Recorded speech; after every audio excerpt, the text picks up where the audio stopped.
এই ভিডিওটা আমি কিভাবে তৈরি করেছি চলো দেখে নিই। প্রথমে তুমি একটা উঁচু জায়গা থেকে নিচে লাফ দেবে। এই যে লাফ দিলে, লাফ দেওয়ার পর তুমি যেইখানে লাফ দিয়েছো ঠিক সেইখানে আবার ওই জামা প্যান্টগুলো ফেলে দেবে। তারপরে তুমি চলে যাবে ইনশটে। ইনশটে গিয়ে তুমি তোমার যে শ্যুটটা করেছো সেই শ্যুটটা এই যে দাঁড় করাবে যেখান থেকে তোমার প্রয়োজন। এইখান থেকে শুরু, এখানে তুমি স্টপ করে স্প্লিট করবে, বাঁদিকের অংশটা কেটে নেবে।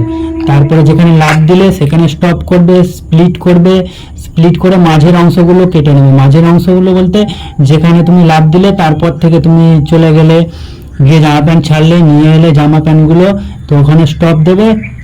স্টপ দেওয়ার পর তুমি জামা প্যান্টটা যেখানে ফেলবে, যে ফেলার আগে পর্যন্ত, মাটিতে স্পর্শ করার আগে পর্যন্ত সেখানে স্টপ করবে। স্টপ করার পর স্প্লিট করবে, মাঝের অংশটা কেটে বাদ দিয়ে দেবে এবং বাড়তি যেটুকু অংশ ডান দিকে থাকবে সেটুকু বাদ দিয়ে দেবে। তোমার ভিডিও রেডি।